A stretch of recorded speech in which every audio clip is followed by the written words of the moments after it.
Here we go.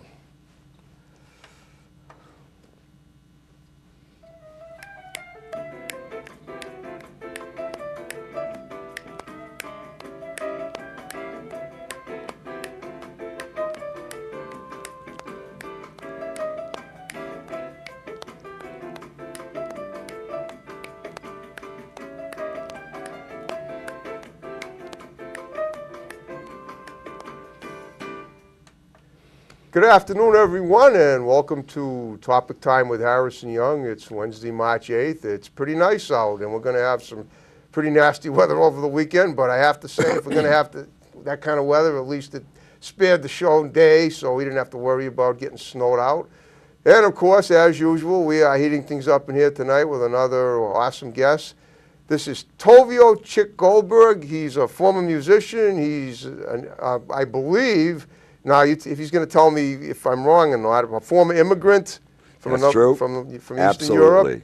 He's got a great story to tell, a lot of great stories, and we're going to talk to him tonight. And what I do with my guests, he was a fill-in guest. I was supposed to possibly have somebody else on, but I do so well with fill-in guests, and then I read up on them, I research them, and then I build the case to figure out what they're about little by little as we do the interview. But first, we start with the intros and the thank yous for coming in, so thank you for coming in.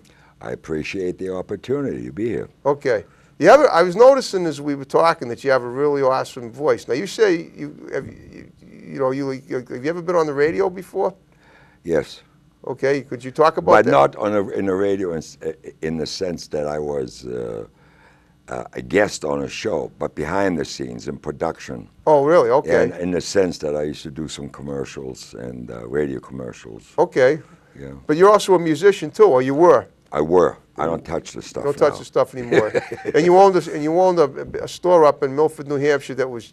You still own it now? Or no, is it I got rid of it 2013. Okay. And prior to that, I also owned a website, which was a different entity, totally. Okay. And I also sold. You owned a website. What kind of website was it? It dealt with. I was selling whatever goes on the U.S. Army, Coast Guard, Marines, Navy, whatever goes on their uniform. Okay, you were selling them? Selling that online. Online, okay, that's awesome. So I was dealing with bases throughout the United States and the whole world. And abroad, too. Abroad, too, yeah. Yeah, okay. That must have been quite a business. It was unique. It was a lot of work, though. Yeah. You're packing you little work by yourself? No, I had help, too. Okay. Packing. My main thing was I was working on the web development with other web designers, too. Okay. And always updating, working, changing prices and what have you. It's involved. Right. Now, it's a nice area up there, too. Yeah. Okay, but what's your background? Did you also own a magazine, too? Yeah. And you still No, tied in with that at all? No, totally out of it. Well, let's talk about the magazine. What was that magazine? The magazine was called Looker Magazine. It was based out of Medford, New Hampshire. I mean, Medford. Mass? Mass, sorry. Okay. I meant to say Mass.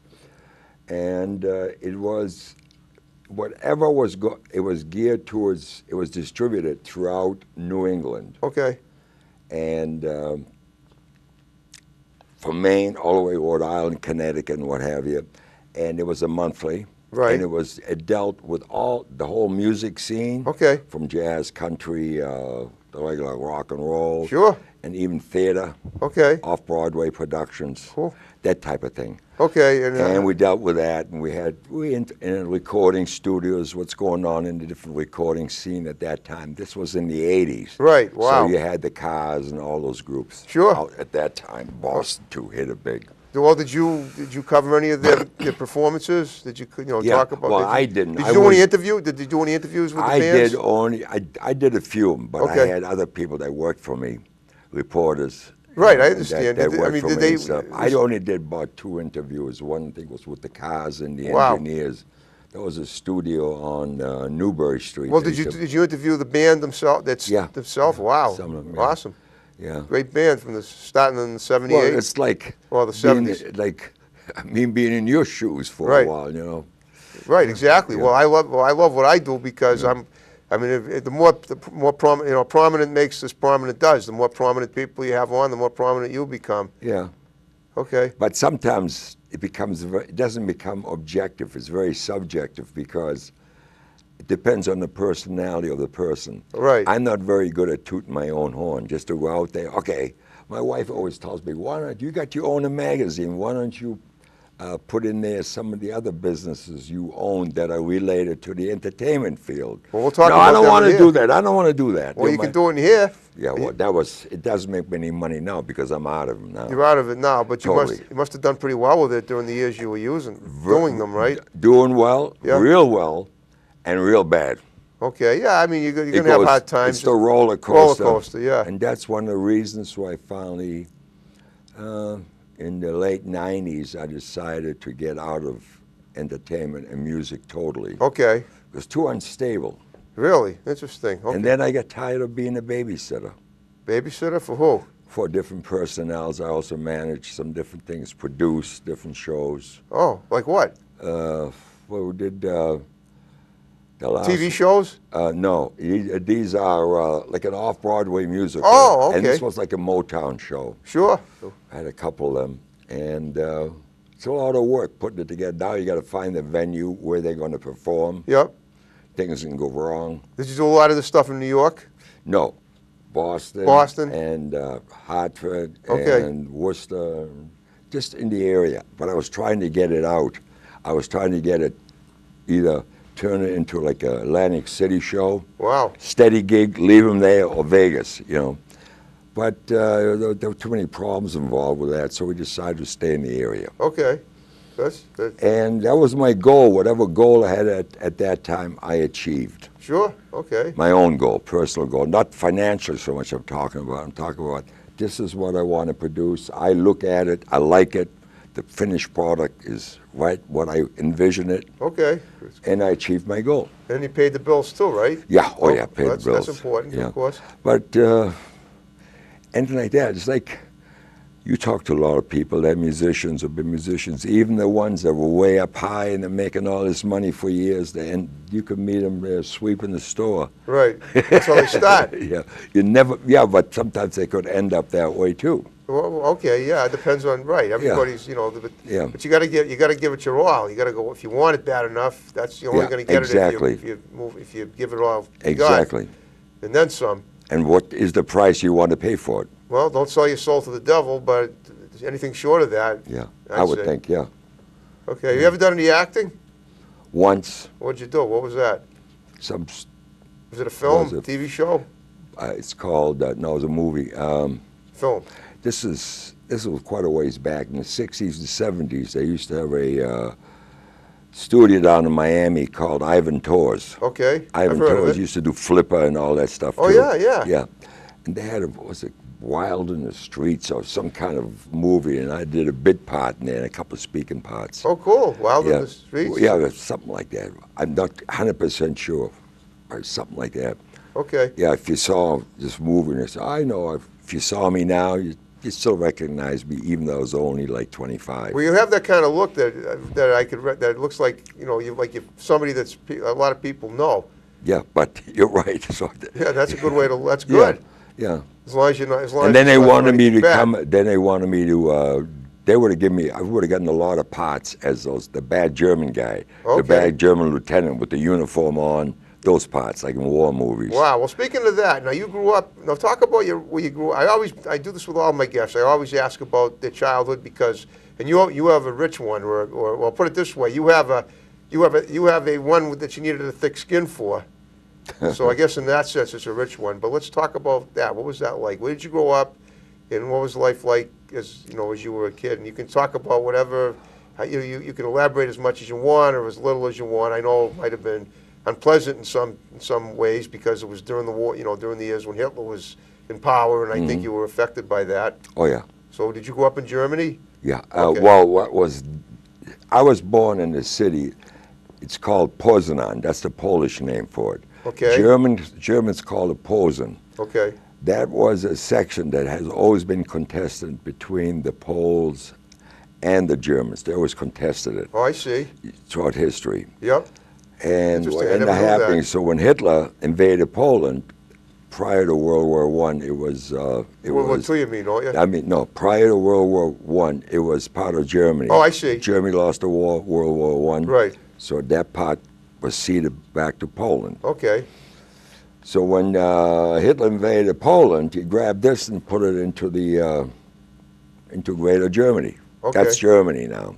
I see. And just grabbed it, and I was born there. And how I ended up being there was because, I don't know, you're probably not too familiar with this, but my parents are what they call Baltic Germans. Not Balkan, Baltic. No, I know. Estonia, Latvia, Lithuania. I understand. There were a lot of Germans living there for the last, I don't know, 800 years. Wow. So all those families, they had cousins, and they stayed in touch with the people in Germany. So when the war came, when Hitler invaded there, prior to that, the Russians, Hitler and Molotov, they cut a deal between themselves. Okay. Let's screw the Poles, let's screw the Estonians, Latvians, and Lithuanians. You have your sphere of influence there. And we have ours here. Yeah, and Poland, they screwed over bad too. Right. Between the Russians and the Germans. And so how we ended up there was before the Russians came into Estonia. My parents were living there. They knew they were already walking around there. Right. Their reason for being there was the fact that they said that they wanted to protect the Estonians. Okay. Wow. Interesting. Well, that's what the old Soviets used to do. Right. So my mother left. Yep. Was you? Get out of there. And the only place to go was to go to Germany. They tried to go to Sweden, they won't let you in. Wow. Germany was already at war in Poland. Right. Was doing that in Poland. So where are they going to go? To the Allies? No. They were indirectly allied with the Germans, Right. Estonians, Wow. even though they didn't want to be. Exactly, but and that's Or join the Russians. okay. Either way, it didn't look like it. Looked like It was a losing situation Yes, for them. exactly. So we ended up there. So I was born there at the beginning of the war, and 1939. 40. Born Oh, 1940, okay. Beginning of 1940. I see. And yeah, I was born there, and I remember the bombings towards Wow. as it gets closer towards the end of the war. Right. And then So you lived your whole childhood during the war years in Germany, or from wow. Yeah. Whew. And but in the beginning, you wouldn't know. As a child, you don't know Right. what's going on. Just don't have plenty to eat. You got a place to sleep. Right. Everything is normal. Yeah. Then they drafted my father in the German military. Okay. And then he had all kinds of problems because he helped a couple of Jewish people. Right. And he helped also some Polish people Yeah. and our neighbors. He was home on leave. He gave them food and stuff. Wow. And our neighbor was a big shot in that local party, Nazi party. Yeah. Yeah. And whatever. And then he ended up going to concentration camp for 3 months. Oh man. And he had to sign all kinds of papers if he says anything. You mean he was a prisoner of war? Well, no, they just arrested him. He was in the German military, but they came and arrested him because he was home on leave, and he saw some Polish people there that he knew, Yeah. and he snuck them food. Wow. And that was a big thing. You couldn't do that. Yeah. Couldn't do that. Wow. He was lucky though. He could have. Yeah. He got out. He got out, though. yeah. Yeah, he got out. And then I'll tell you what. You're lucky you weren't Jewish too. I hate to say that. Yeah, but this is talk about being Jewish. Yeah. Because I am, and I know. My last name. Oh, you're Jewish, so I can am, explain it. yeah. So you can maybe relate to this. Maybe. I come here. I go. Your last name's Goldberg. I mean, that Yeah. sounds Jewish. Yeah, I know. See, that's I'm going to discuss go that. ahead, It might be a little bit interesting for you Sure. from another point of view. When I came here, I basically ended up in Brookline, Mass. Okay. And then I ended up going to Brookline And schools. how old? What year was this? It was 13. You were 13, so it's probably the early 50s. Yeah. Okay. Yeah. So now I end up going to high school or the Brookline schools. There's either two kinds of people with it: the Irish kids Right. and the Jewish kids. Yep. Brookline High School, it's almost like 30% maybe was of Jewish ancestry, Okay. or religion or whatever. So now I got it from both ends. Right. Wow. I got it from the Irish calling me Yeah, you don't have to say the word. but derogatory. we know what you mean, You know what I'm right. saying? Wow. Call Yeah, me yeah. names. Now, I'm going out, when you're 14, 15, no, you date girls. Yeah. But this isn't because I picked them out, but I like some of the girls, and these girls who have to be Jewish. Wow. So they bring me home Okay. to meet their mother. Oh. So now it depends which type of mother it is and what it is. And the first I know. My grandmother. they look at me. They look at me all the time. Don't forget the war hadn't been over. Right.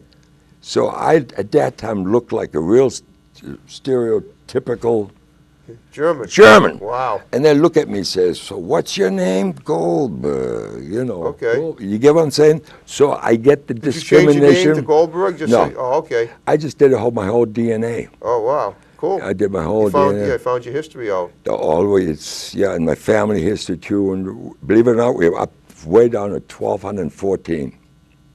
Well, yeah, that's amazing. That's amazing. Yeah, we got one small 800 break. years, like you said. Yeah, but the DNA test also helped it. Right, of course. Yeah, it's verified. See, my grandmother didn't like her offspring socializing with anyone but Jewish people too. Yeah, but it's everywhere. Right, I know. But that, it wasn't during the war either. This was after. But I had it harder because after the war, the Irish kids. They call me Nazi all the time. Yeah, well, that's awful. Yeah, and some of the, not all of them, right, but some of the Jewish people, like the parents, right, strange. I mean, I could even, to this day, I'm pretty good with languages. Right. To this day, I can speak almost Yiddish. Cool. That's unusual. My grandmother used to speak too. Whenever I was bad, she'd speak to that. She'd say something in Yiddish to my grandfather that I couldn't understand, but I knew it was about me. Well, you know the key words.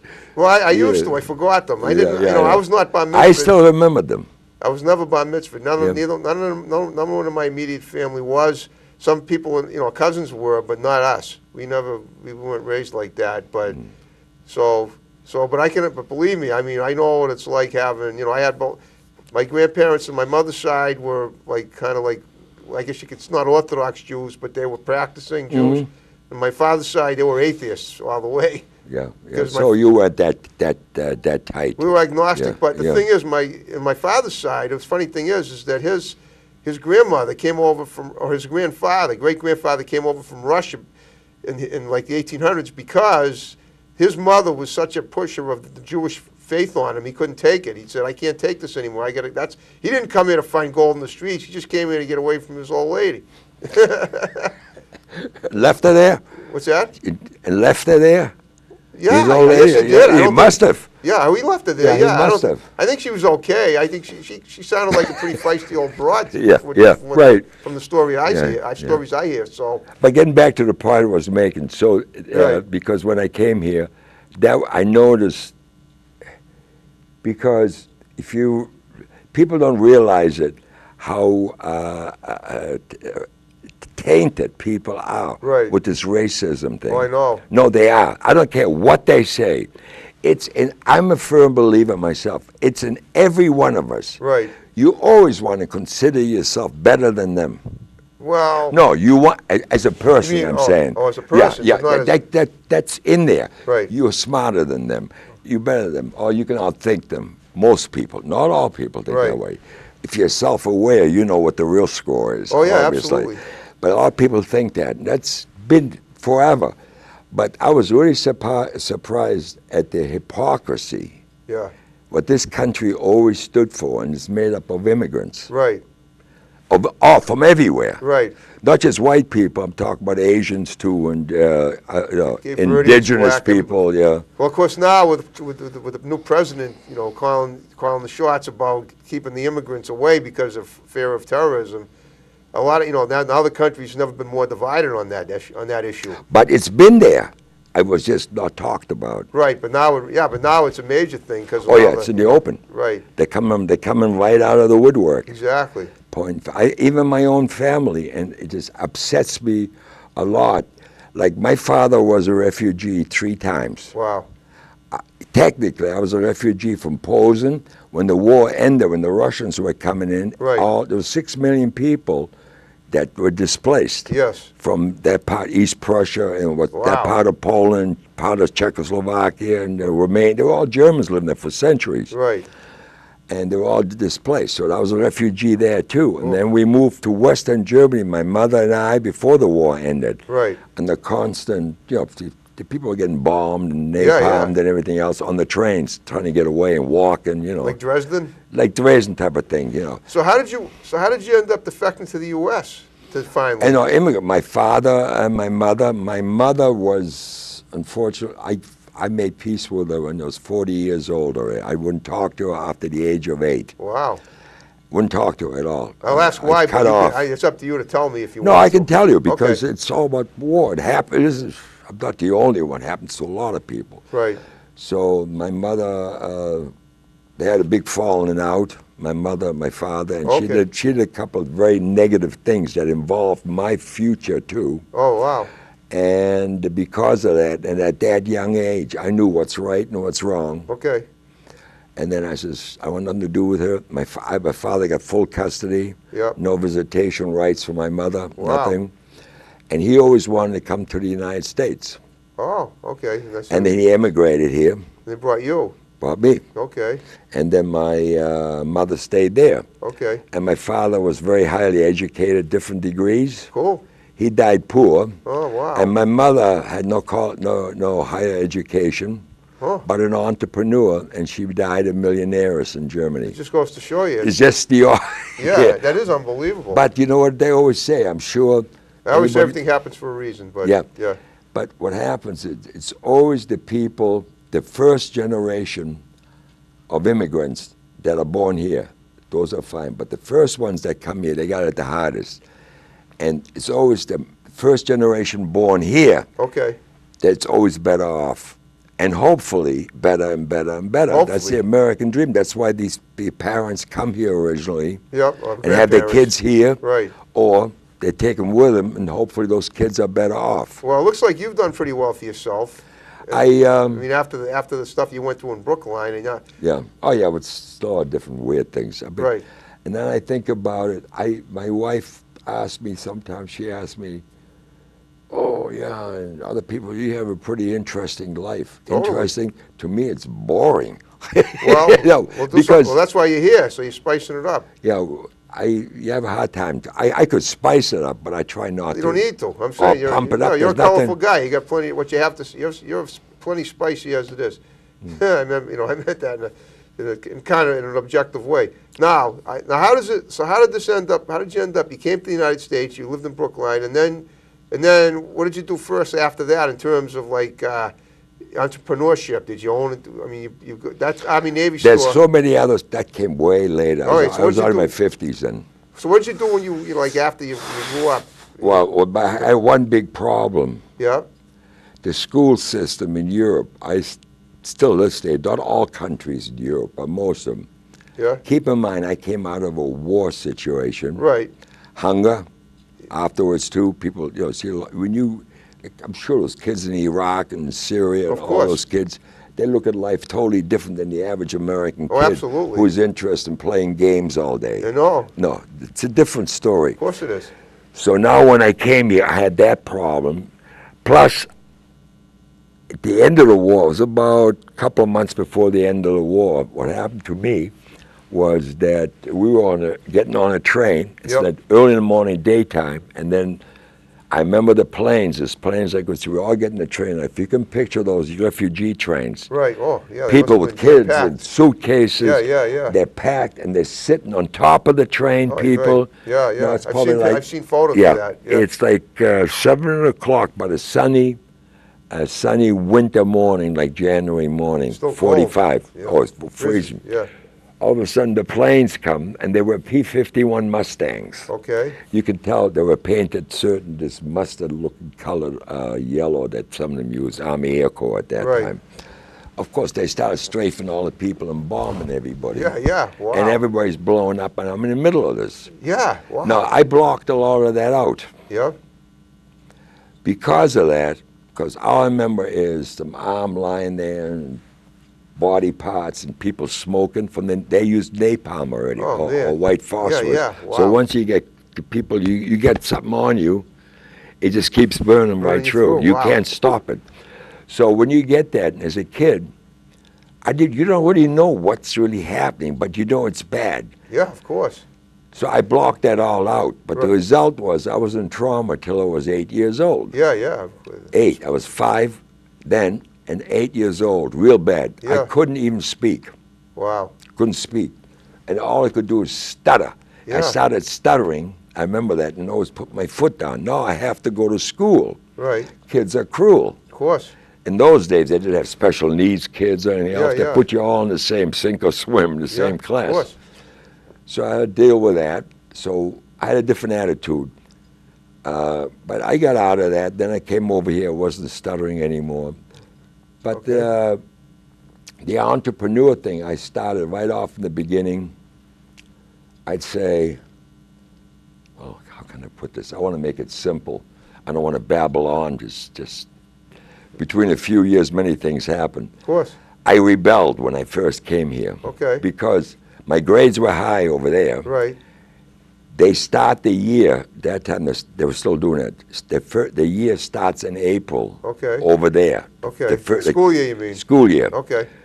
So what happened was I started the school year, but the American schools didn't go by that. They wanted to see where I was in June. So I should have been, they put me back a year. Okay. Wow. But I spoke fluent English, fairly good English. But they didn't like my accent. Wow. So they wanted to, you got to have an American accent in our school. Oh, no. Never forget, they put me in the first grade. This was in Brookline? No, no, this was in, this was when I before? first came here, like a year before that. Okay. You know what I mean? That was actually in West Roxbury. I think. Oh, Some really? school in Okay. West Roxbury. And they put me in first grade. Yep. No, I spoke English. Yeah. Spoke Russian. Right. Could read, write Russian. I was already doing algebra. Wow. Before, all this stuff. No, we You were a got boy to do it. genius. No, just that's the way they did. Algebra in first grade? No, I started algebra in first. This was already 6th, 7th grade. Oh, okay. Yeah, they put me in first grade then, though. From the grade school into Okay. first grade. Wow, that was, well, yeah, okay. Well, you managed to, whatever they did, it worked. I mean, Yeah, well, I got out of that frat. That didn't last long. My father made a big stink out of it. Oh, good. It was just Yeah, if it whatever. wasn't working. But this all goes back to that World War II thing because Right. some of them had a hatred for the Germans. Right. No, justifiably so, some of them. Of course. Yeah. And the Japs and the Italians, Yeah, too. yeah, Obviously, the Axis stuff. yeah. So I'm trying to get to your question. So now, blah, blah, blah. I just continue on, if you don't mind. Go ahead. In sequence, see what Sure. happens. When I got to high school, the first year of high school, I rebelled. Okay. That meaning I got in a lot of fights. Yep. Somebody called me a Jew. Okay. You did in the derogatory. Good- Bam! Good for you. Well, even though, No, it's not good Well, it's for not- I me. mean, The good for you, result. right? Good for you to- No, you well, at that defended- age, you Right. don't think. Right. It's the emotions. Right. Or somebody called me this, or called me a Nazi. Right. This is all ridiculous. yeah. So I got thrown out of the school for warnings and this and that, Oh, man. dismissed. They threw me out. Then I got in some bad fights.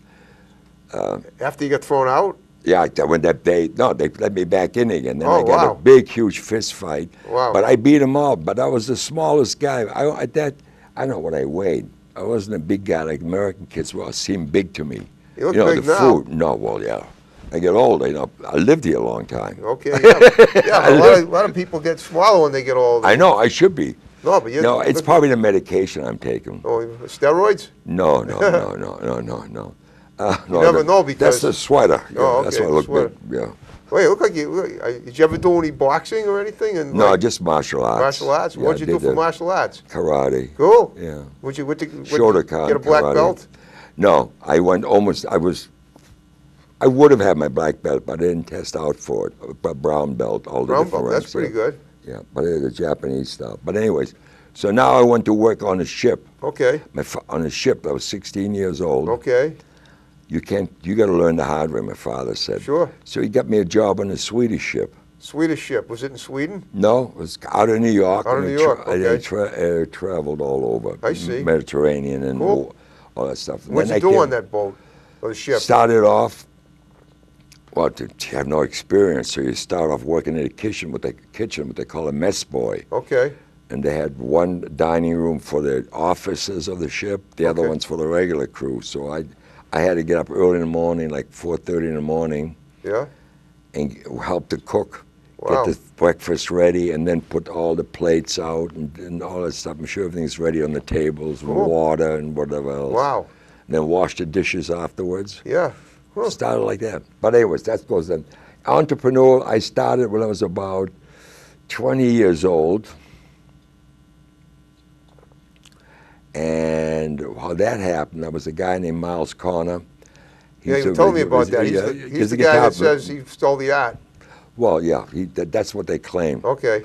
Yeah, but he was an influence on me. He's like my same age, maybe I was a year older. Is he still alive now? Yeah. No, good. He's down here somewhere. Oh, he is? Okay. Yeah, or right over the border in Sure. Rhode Island. Okay. Yeah, I saw him about 3 months ago or so. So this is going way back. Now, keep in mind, this is like the early 60s, Yep. 60, 61 now already. Yeah, I was alive then. Yeah, you were. Barely. Yeah.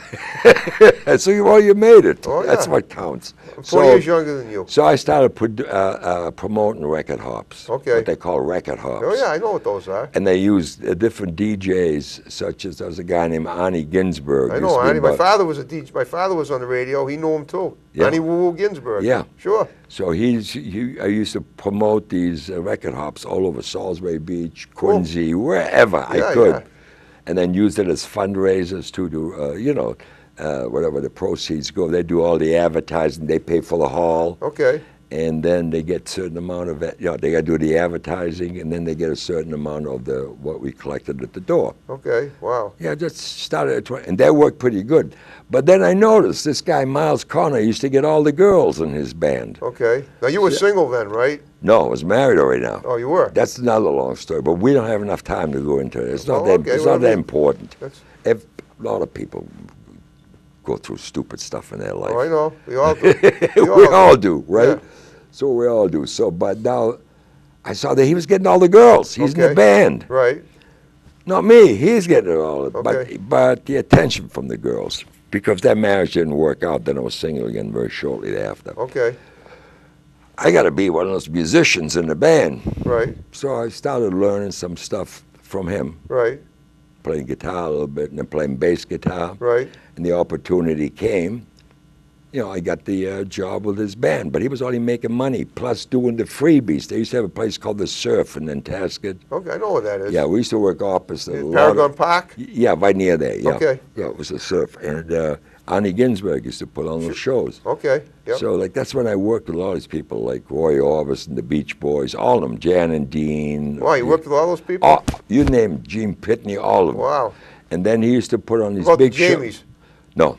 You never worked with the Jamies? No. Some time. You never did that? Okay, No. well, I guess it's not everybody. No. But that's pretty impressive, though. No, and then I worked, then he put on these shows.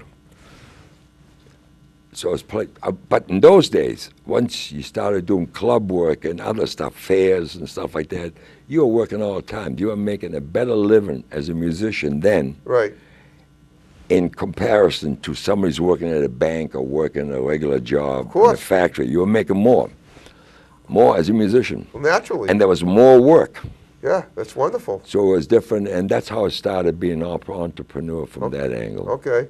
Well, so you went from being, how long were you a musician for? Played the guitar 30, in his band? 30 years. 30 years? But then I started off guitar, then bass guitar. Wow. And then for a short time I played, What kind of band was it? Like a rock band?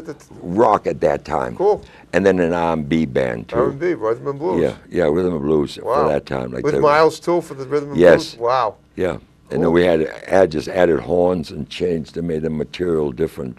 Wow. He is. Well, he had a stroke a while ago, so I'm sure he doesn't play well, but he was a very talented guy. He's one of those guys that could have made it super big.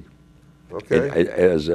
And he wasn't interested in following up on different people that wanted to record him. Okay. He took it a little bit lightly. He enjoyed being able to sing and play. Well, you did it to the extent that you wanted to. Yeah, that's it. Right. Well, did you do any songwriting yourself? Few things, but nothing that turned into a hit.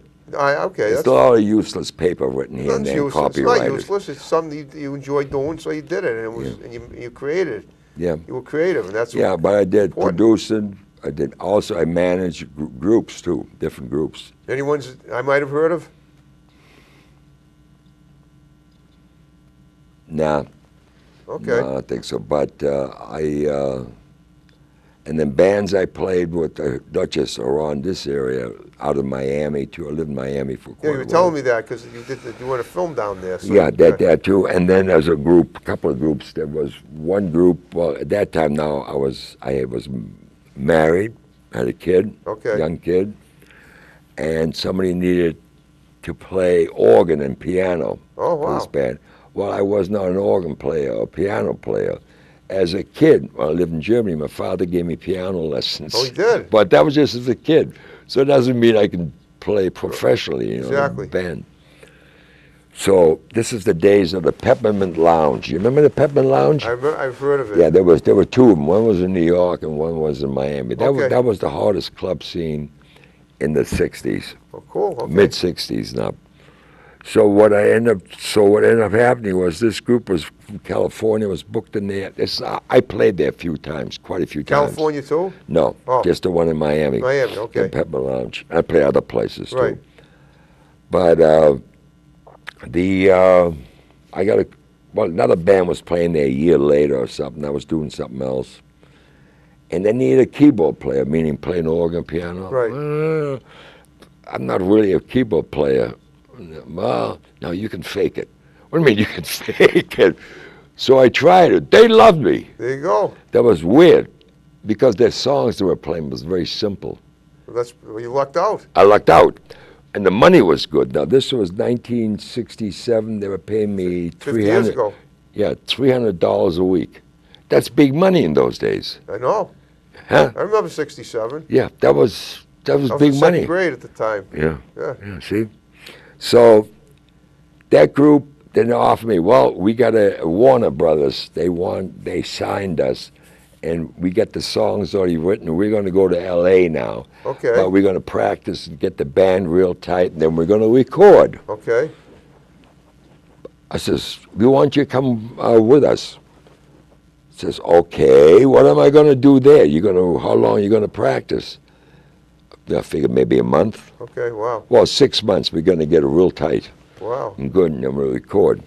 I couldn't go because I had a kid. Okay. Young kid. Like a year and a half. How many do you have? You still have? Total of 3. Total of 3, okay. Yeah. So I said, I can't go. Okay. Wow. Next thing I know, a year later, I turned on the TV. There used to be a thing called the Andy Williams Show. I remember Andy Williams. It was either 67 or 1968. I'm looking, these guys look familiar. Wow. They're coming. He brings them out, and he says the number one hit of 1968 or 67, not the Beatles song, it was a song called Baby It's You with a female. Baby It's You. Yeah, I know. I think that's Bobby Benton. No. That was a girl group originally who sang it. I remember and then the song. this was a cover. Yeah. This was a cover tune of that, like a raspy rock song. Okay. That was number one, and the name of the group was Smith. Oh, wow. Nobody ever heard about that group except that one time. That was Okay. the one only hit ever. So I missed out on them, plus a couple of 3 or 4 other deals like that. I didn't go. Because I couldn't go. I have a responsibility. What's my old lady going to do with a little kid, like a year and a half? That was the path you chose. That's okay. That's the path. Remember we were talking about that earlier? Yeah. Yeah. Exactly. Wow. Well, of course, your kids are all grown up now. Now they are. Now, of course, Yeah. right. They're some about my age or so, give or take. Yeah. Wow. Okay. So how did you end up starting the magazine? Looker. I was managing bands. I was still playing in bands at the same time. Okay. I was doing commercials, working in the studio, doing studio work too. Commercials any on TV or just Not radio? TV, radio. Okay, just radio. Yeah, radio some, and I was involved. And plus, I managed just bands, club bands, and stuff like that. Oh, in Boston, right? In the Boston area. Did you ever do any commercials on WBOS? No. Okay. The commercials I did, just too long to tell you. Okay. I went back to Europe and I worked there doing commercials. Oh, wow. With a guy named Mal Sondorf. Okay. Mal Sondorf. What country in Europe? Germany. Germany still. He was an American. Okay. Who stayed there after he was in the military. He used to be an Armed Forces Network. That's the military radio stations in Germany. Yep. And he did that as disc jockey, and then he stayed there, and then the disco scene came up, and he's considered the granddaddy of starting disco, which started in Europe first. Is that so? That's him. Yeah. I never knew that. Yeah, it was Mal Sondorf. I always thought disco started in Motown, No. wow. No. That's amazing. That would have been the mid-'70s. And that was club music because they were doing that primarily because it was cheaper. Yep. It's like a disc jockey. Yeah. That's all it is. Yeah, but Basically. but basically. it's It started with dance that. Yeah, dance style and the music, and they mixed it for dance style. Wow. But it started in Europe. Okay. You know, the way your voice sounds, though, you've never done DJing yourself? No. Okay, because it sounds like... I mean, I've been an announcer. Announcer for what? I try to announce it on stage or whatever. Oh, okay, on They stage, do but- bring people up and crack a few jokes. Right. And then I thought I would be a comedian. I was going to say, if you've been... I thought I was going to be a comedian. Okay. And I knew the right. When I lived in Miami, all the big, they used to work down there too. Jackie all, Gleason. Yeah, all of them, that whole thing. Right. That whole thing I know on his show and all the people who were involved with Ray, it. too. Yeah. Yeah, wow. Yeah, it's funny, you know. Well, my grandfather said he saw her in person, and boy, did she swear. She had a sore mouth, but that was... I can tell you know what the truth is? What? Martha Ray, this is the truth. Not because I had anything to do with her personally. Right. She was like much older than me at that time. Right. She used to have murals of naked men. She had a big king-size bed, all naked men positioned in different positions on the ceiling. I'm glad I don't have to imagine. On the ceiling. Yeah, Well, I understand. That's a fact. I believe it. Yeah. Wow. And I saw those murals myself, so I'm not just making it up. Well, no, I believe it. Well, did you ever work with her at all in a show? Not her. Okay. Just friends of hers that I knew. Oh, I see. Okay. Yeah, they went to go and see her, and she was in the kitchen talking to them. I didn't get to meet her or anything. Okay. Yeah, she was a stand-up comedian too. Yeah, Oh, big mouth. Yeah, I know. Kind of like an older version of Joan Rivers. But all the male comedians, I met them, and I wanted to be a comedian because I wanted to get away. That's going back to my Miami days. Right. You ever meet Henny Youngman? Yes. I did too. He actually did a show for my father's 55th birthday in 1990. He actually performed at the Harvard Club. We were doing the party. I know Harvard Club. Right. So Boston, my father's a Harvard grad. So I walk in there wearing a green flannel T-shirt and a red bow tie. He said, "Oh, there's the best dressed pool table I ever saw." No, he was a funny guy. Oh, he was. Yeah, I know. Passed. Yeah, I know. Yeah, he's funny, but listen to this. I understand he's not. I mean, I don't think he wasn't that friendly to us. I mean, he was there to do his job, and then that's it. I told him a joke. He didn't even. I said, "Hey," I said, "people think I'm funny. They think I'm like a mushroom. I'm a real fun guy. Get it? Fun guy, mushroom." Mm-hmm. But he didn't laugh at that. And I heard a story that one of our friends was on a plane with him, and the guy, you know how he always says, "Take my wife, please." Yeah. Okay. Well, the guy got up. Our friend got up and said, "Henny Youngman, take my seat, please." And he just took the seat, didn't even thank him. Yeah. Right. A lot of them are that because if people, they have different theories in comedians, you know, the smiling face and then the sad face, you know, those two masks. As a matter of fact, yeah, like in the Three Stooges episodes. Yeah, and a lot of them were like, they were out there. I mean, they had mental problems. I met quite a few times. I had a comedian on a few weeks ago, David Russo, award-winning Boston comedian, young guy, younger than us. A lot of them, I don't know nowadays, it's different now, but the old days, the big heavy hitters, comedians, they had mental problems, a lot of them. Very insecure, a lot of them. Yeah, that's what he told me. Supremely, very shy. Yeah. And they get up on stage, that's one personality, but then in real life, it's totally different. Yeah. All whatever big ones you can think of, except I always wanted to meet him, was Rodney Dangerfield. You never met Rodney? Never. I wanted to meet him. Yeah. And had a couple of times chances to meet him. And well, I got something to tell you. If you know Lenny Clark, right? Have you met Lenny Clark? Mm-hmm. Okay, well he's going to be on the show eventually. He would have been. I booked him once. Did you? He was. Well, he might have been on this week, but his wife's having surgery. I hope she's okay. Yeah. But he said he'd love to do the show, so hopefully we'll get him on eventually. Yeah. You booked him where? I forgot where. Somewhere in Boston. Okay. Wow. There was. I don't remember. Who knows? And there was a couple other guys. But the other, when I was playing in bands, this is going back to the 60s and 70s. 60s, right. late 60s. Right. There used to be a place called the Waldorfs on Boylston Street. Okay, I know where it is. And Boylston Street and Tremont. Right. Right in that corner. Right there across from the Common. Right. After everybody get through the gig, after finishing their gigs in that area, musicians and friends, we all meet for coffee after work. Cool. At that Waldorf. Wow. Because it was open all night. Sure. All night, huh? You mean around the clock? Yeah. Wow. They were open around the clock. Interesting. So we used to meet there all the time. I guess if they didn't serve alcohol, otherwise they probably have to close it too. Yeah. So no, they were open all night, no alcohol. Just like coffee. Coffee, Like and Starbucks. in the daytime they got like the steam tables. They get lunch and stuff or Sure. breakfast or whatever. So all the comedians, literally all of them, the big ones, they used to, when they worked Boston, they always go there. So I met because I used to go there too. Some of my friends would all meet there, and the comedians and impressionists too, and all those other people, impersonators. Yeah. And they all try out that.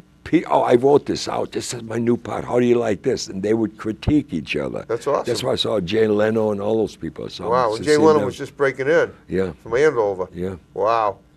Yeah, you know that's from Andover, yeah. What's that? He was from. Oh, I knew that. Yeah. I didn't know him. I've been around. Listen, I'm not a freshman of the. I've been around a while too. Yeah. But that was, I knew a lot. Like, hey, Chick, how are you? How's it going? You know, Yeah. that type of thing. It isn't.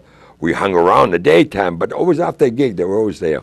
Yeah. I used to see him, and for quite a few years. And so I wanted to be a comedian. Anyways, going back to the Miami thing, do it easy. Yeah. All I got to worry about myself. Yep. Just go there, look good, be funny. Yeah.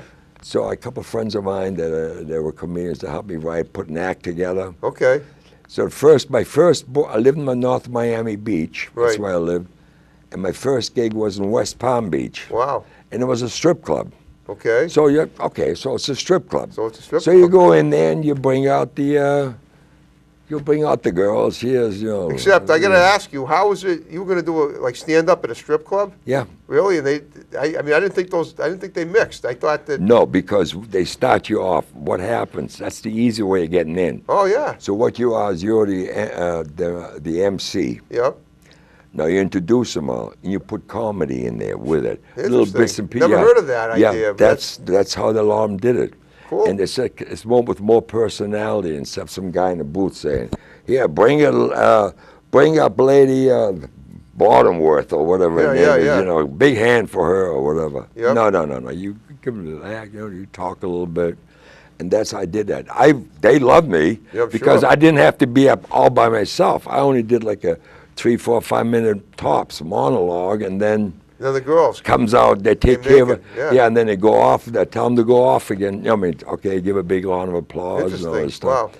So I did that. Then I did my real first one, and it's really strange. It's the loneliest feeling I had. What, the first time you ever did stand up? Stand up full, you know, like what was an hour or 50 minutes or something like that. It hit me like weird. Like in the middle, I was fine. In the middle of it, it's like the loneliest feeling. Yeah, I'm sure it must be. It's like I'm used to playing with a bunch of. Yeah, at times. Oh, I see. Maybe But you were nervous, probably. Yeah, you wanted to get laughs. You were concerned you might lose the audience. Yeah, I might lose the audience, make a fool out of myself. Right. You know. Well, that's okay as long as you don't but lose it's the a weird. audience. There's nobody there to lean on. Right. Except yourself. Okay. If you're working with a band or other people. Yeah. You can always, somebody else picks up, like you and I talking right now. Right. If I had to do this all by myself and tell my story, you know, it might not click right, and you can pick up the slack. That's right. Well, that's right. That's how it works. So with a comedian. Yeah, that's right. You had no one to back you up unless you worked like Shields and Darnell. Remember them? Mm-hmm. Yeah, the man and wife. Yeah. But they did mime mostly. Yeah. I remember that. That's kind of the mime stuff is different. I mean, you got that's kind of it's interesting. Yeah, then I for everybody had a lot of friends of mine that great entertainers, and there's a whole field of entertainment out there. You should do that sometimes. Find some world of renowned buskers. You know what buskers are? A which? Buskers. Buskers. Buskers. That's don't know what it is. Those are street performers. Oh, I didn't know. I've heard of street busking is the art of street performing. Are you talking about getting them in here on the show? There's some very famous ones that are also on stage, that done Broadway, and then they disappear, and they're in Switzerland, working the streets in Switzerland where the big money is. Wow. You got from magicians, close-up magicians, impersonators. Well, I'd love to get these people. I mean, eventually, I've worked, let me put it this way, I've been doing the show for almost 7 years, and as time goes on, I get better and better guests. I don't want to say that all my guests were great, but I get people that are more well known as the years go on because I'm established and I'm networking. Yeah. And that's how it works. But don't forget buskers. I won't forget them. That word, buskers. I'll go to Fennel Hall, and well, I don't know what you're saying. I've seen them before. I'll go to Fennel Hall and see if I can. Some of them are really locate good, them. but the amount of money these people make, I was really amazed. Because keep in mind, they're still in the underground economy. Right. They get All paid. over They the get world. paid by people throwing quarters into their little Quarters, bag, dollars, right? whatever, yeah. Yeah. And sometimes Dollars, whatever. you get somebody that's worked, even an opera singer I seen in the subway somewhere in Boston. You know, like, this guy could, I mean, a real opera singer. And he's also been on the male opera singer. yeah, male opera singer. One of the Pavarottis. Yeah, that type of guy. Yeah, But he was well known. Sure. But he liked the instantaneous reaction from people close up. Of course. And he thrived, and it's good practice for him, that echo chamber in there in the subway station. Of course. They don't mind it, though? I mean, what about the other patrons? Well, no, but that can be a problem sometimes. Yeah, I'm sure it can. But you see all kind that talent is out there. So one of my friends, he was considered the best close-up magician. His name is Cellini. Okay, I've heard the name. Yeah, he died. He was one of my best friends, and he was also a singer before, and then he quit that. The name sounds like an opera singer. Yeah, Cellini. but he's a magician. Okay. So you just Google that sometime. Cellini, C-E-L-L-I-N-I, the magician. Just Google that, all over the world. I'd love to have a magician on. I'd love to have a ventriloquist on. There's a guy named Kevin Driscoll who's a ventriloquist, and if our schedules could coincide, I could get him on. But I don't think he can come on a Wednesday. It's the only time I can do the show. What was the other thing you were looking for? What was the other thing you said you wanted to have somebody? You were looking for a ventriloquist. Yeah, what ventriloquist and I don't know, and a magician. Magician. Right. Okay, maybe I'll help you out with that. Oh, that'd be cool. Yeah. I'll give you the. Yeah. Well, that's Believe it right. or not, to achieve that, I used to know the ones on Boston, the good ones. Right. The good ones. I mean, not just starting out. The Right. real magicians. I know some. But in order to get their phone numbers, I got a Facebook. A friend of mine in Switzerland, Zurich. Okay. Who knows them all? Yeah, that's strange, huh? Well, it's a small world. Yeah. I mean, it's a good thing we have all these channels of communication that we can access when we need them. Yeah, because that would be interesting if you get a good one. It sure would be. Yeah. Yeah, I'd love that. Be interesting for your Magic audience. act is always fun, no matter what. I mean, even if you've seen the stuff before, it's always fun. When I was 7 years old, I remember we had a magician entertain at my house. That was 1966. Mm-hmm.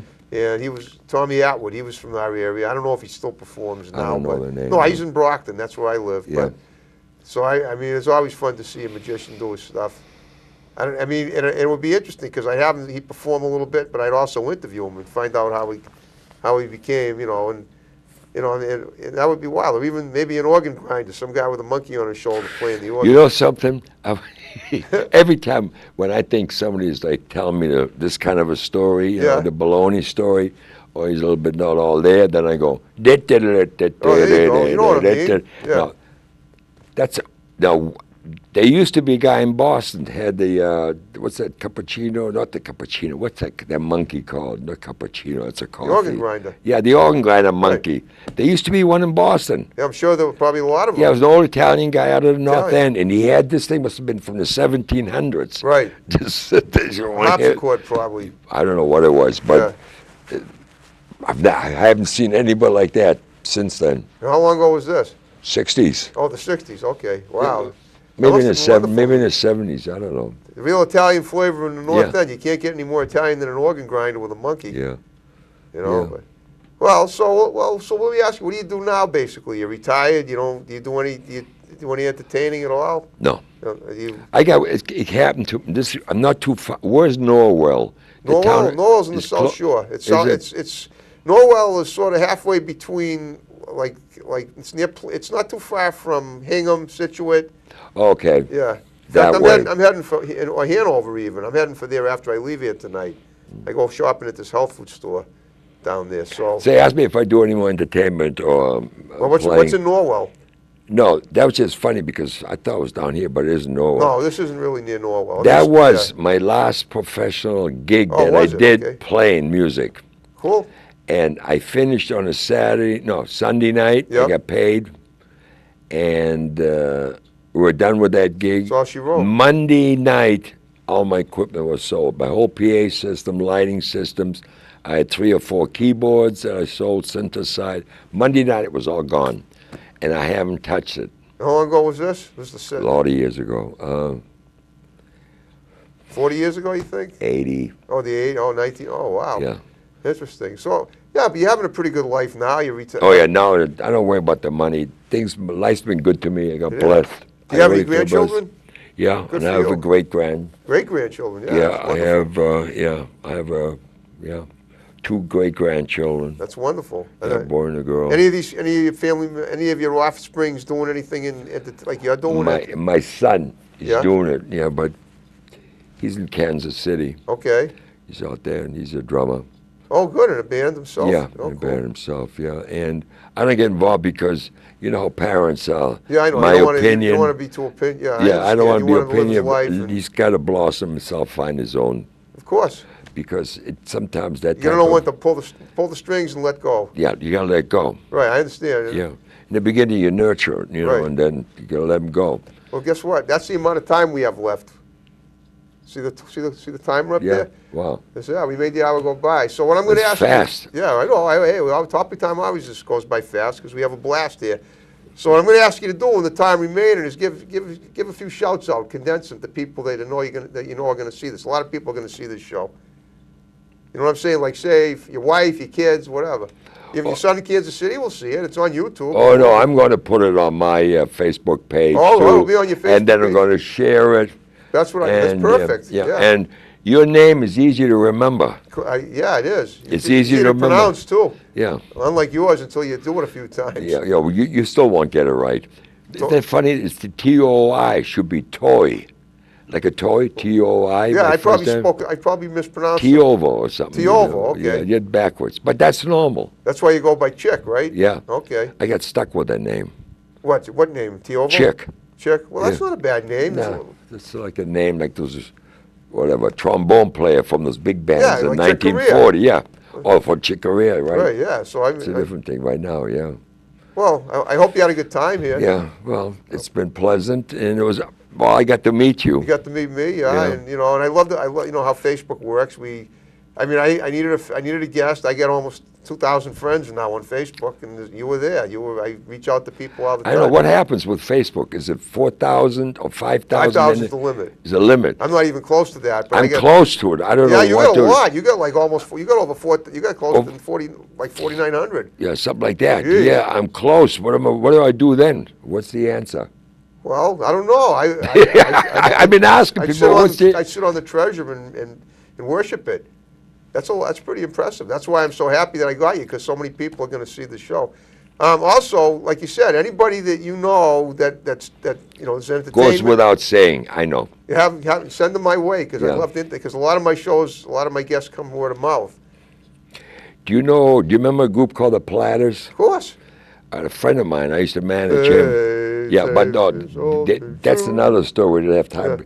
He finally has the rights. The guy passed away. It was a year ago. Herb Reed, Reed. right? He passed away. He was Right. suing everybody because he wanted to be the only one that was the real Platters, which he was part of the original Platters. Right. And he finally won it after years and years. Okay. So now he's the Platters. One of the guys in that group, I handled him. I mean, he was part of my show that I had a couple Awesome. of off-Broadway shows. He's also an actor Cool. around here. Is he still around? Well, hell, let's No, go. he's around here. I'm going to call him, tell him to get Yeah, a hold definitely. of you. And he has a lot of nice stories. Awesome. That's yeah. He's a gentleman, great entertainer. Yeah, and and one of the Platters. I'm he's a with big the fan of Platters now. They asked me how I knew my Yeah. true love was But you. but that group goes still all over the world, all over the Wow. world. There's one in London, Japan, the boom. And originally he asked me, Chick, should I take this gig with them? They offered me the gig. Take that gig and you'll be working forever. Awesome. And that was 10, 20 years ago. And he's still with them. That's great. And on that note, we're going to wrap it up. You ready to? You were a great guest. Hopefully, have a great guest next week. Are you ready? Yep. Here we go. See you next week. Thanks for watching.